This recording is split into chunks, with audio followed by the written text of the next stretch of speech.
हमारे साथ legal expert Shah खबर साहब मौजूद हैं और साबिक अटॉर्नी जनरल इरफान कादिर साहब मौजूद हैं। आप दोनों का बहुत बहुत शुक्रिया ज्वाइन करने के लिए। इरफान कादिर साहब पहले अपनी राय दीजिएगा इस ऑर्डिनेंस के हवाले से, जिसमें हुकूमत ये कह रही है कि अगर सुप्रीम कोर्ट ने कह दिया कि 226 के अंडर नहीं आते सेनेट के इंतखाबात तो फिर ओपन बैलेट से इलेक्शन होगा। क्या कोई नज़ीर मिलती है ऐसे कवानीन की जो कि कंडीशनल बनाए जाए, एक कंटिजेंट लॉ के तौर पर बनाए जाए?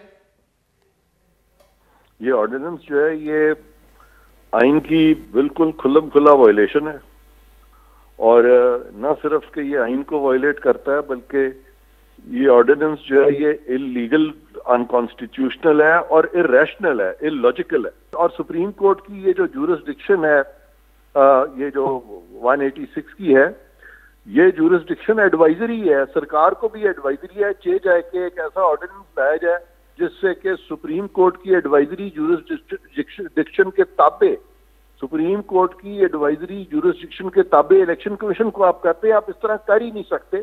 सुप्रीम कोर्ट किसी तरह से भी कोई इख्तियार नहीं है उसको कि इलेक्शन मैटर्स में वो मुदाखलत करे किसी किस्म की। और ये तो इलेक्शन कमीशन का काम है कि आइन के मुताबिक इलेक्शन कराने, और इन्होंने ऐसा ऑर्डिनेंस लाए हैं जिससे कि इलेक्शन जो है वो तो मुलतवी हो जाएगा। अच्छा, लेकिन इरफान कादिर साहब, सुप्रीम कोर्ट से आइन आर्टिकल की तशरीह तो मांगी जा सकती है ना, ये एडवाइस तो मांगी जा सकती है कि हम ओपन बैलेट करवाना चाहते हैं, क्या उसका सही तरीका आइन में तरमीम के जरिए है या इलेक्शन एक्ट में तरमीम के जरिए? ये तशरीह तो मांगी जा सकती है ना, ये एडवाइस तो मांगी जा सकती है? नहीं नहीं नहीं, बिल्कुल सुप्रीम कोर्ट से इस तरह की चीज नहीं मांगी जा सकती जो कि आइन के खिलाफ हो। आइन ने साफ लिखा हुआ है ये चीज, और ये चीफ इलेक्शन कमिश्नर का काम है देखना। Supreme court chief election commissioner, अगर इलेक्शन कमिश्नर इंडिपेंडेंट हो तो जरूरी नहीं है कि वो सुप्रीम कोर्ट की राय भी मान ले।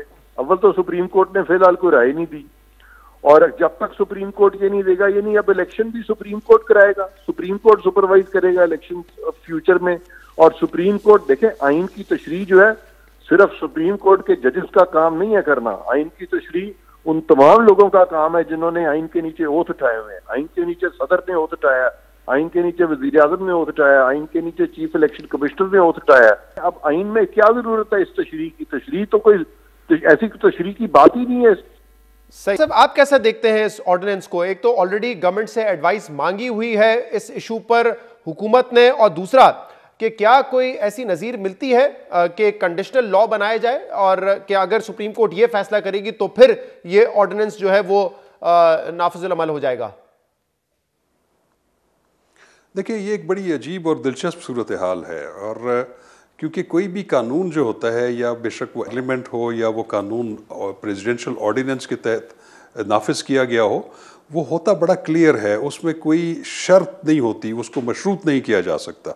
अब इसमें दिलचस्प सूरत हाल ये है कि एक तरफ तो हुकूमत ने, बल्कि प्रेसिडेंट ऑफ पाकिस्तान ने हुकूमत के बिहाफ के ऊपर आर्टिकल 186 एडवाइजरी जुरिस्डिक्शन इन्वोक की हुई है सुप्रीम कोर्ट ऑफ पाकिस्तान की, और अभी उन्होंने वहाँ पे अभी समाअत जारी है कि यहाँ पे उन्होंने एक प्रेसिडेंशियल ऑर्डिनेंस इशू कर दिया है जिसमें उन्होंने इलेक्शन एक्ट 2017 में एक तरमीम कर दी है, और उसमें उन्होंने ओपन बैलेट्स जो है सेनेट के इलेक्शंस का जिक्र किया है, और उसको तरीक़ाकार चेंज कर दिया है, लेकिन उसके साथ मशरूत कर दिया है कि अगर सुप्रीम कोर्ट ऑफ पाकिस्तान, जिसमें रेफरेंस नंबर 1 2021 जो प्रेसिडेंशियल रेफरेंस है, आर्टिकल 226 की तशरीह के बारे में या उसकी ओपिनियन सीख करने के बारे में, अगर सुप्रीम कोर्ट ये फैसला करती है कि सेनेट के इलेक्शन जो हैं वो भी आर्टिकल 226 के परव्यू में आते हैं, तो फिर ये ओपन बैलेट के ज़रिए होंगे, शो ऑफ हैंड के ज़रिए होंगे।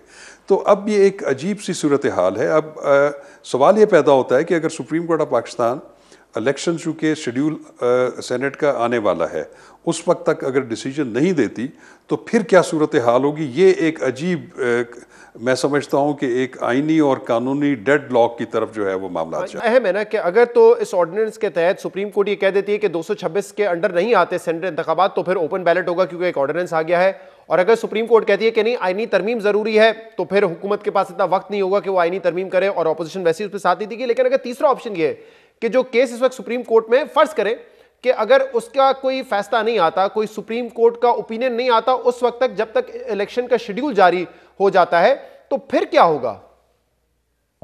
जैसे ही कोई ऑर्डिनेंस आ जाता है और गजट नोटिफाई हो जाता है और उस ऑर्डिनेंस में लिखा भी हुआ है कि it shall come into force at once, तो उसके तहत भी जो है वो सेनेट जो है वो कानून और आइन की तो पाबंद है, लेकिन उसमें फिर ये होगा कि सेनेट चूंकि एक मौक़िफ़ ऑलरेडी सुप्रीम कोर्ट में इख्तियार कर चुकी है और उसकी जो कानूनी पोजीशन ये बनती है कि जब एक कानून में भी एक आइन में भी एक प्रोविज़न मौजूद हो और एक आम कानून में भी हो, तो जो आइन की प्रोविज़न है वो ओवरराइड करेगी, उसका असर तमाम दीगर कवानीन पर होगा।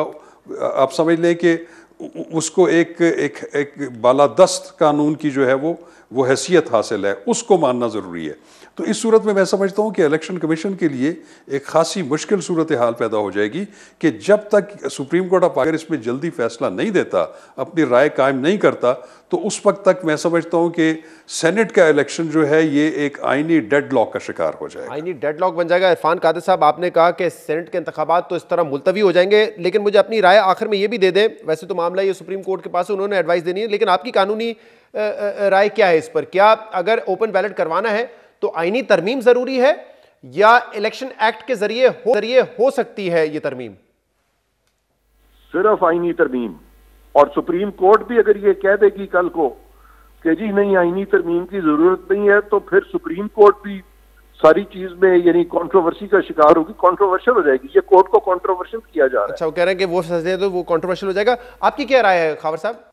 देखिए, अब चूंकि ये मामला इनके लिए सुप्रीम कोर्ट ऑफ पाकिस्तान में है, उसमें मेरी अपनी ज़ाती राय हो सकती है। मेरी तो अपनी ज़ाती राय है एक कानून के तालिब इल्म की हैसियत से, क्योंकि आर्टिकल 226 बड़ा वाज़े है।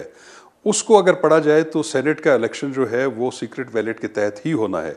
लेकिन अगर सुप्रीम कोर्ट ऑफ पाकिस्तान, उनका विस्डम ज़्यादा वसी है, अगर वो एक ओपिनियन दे देते हैं कि जो गवर्नमेंट का जो रेफरेंस है प्रेसिडेंशियल रेफरेंस, उसमें वाकई सेनेट के इलेक्शन जो है वो फ्री ओपन जो है शो ऑफ हैंड से हो सकते हैं, तो वो तो बिल्कुल उसके तहत ही होना है जो भी होना है।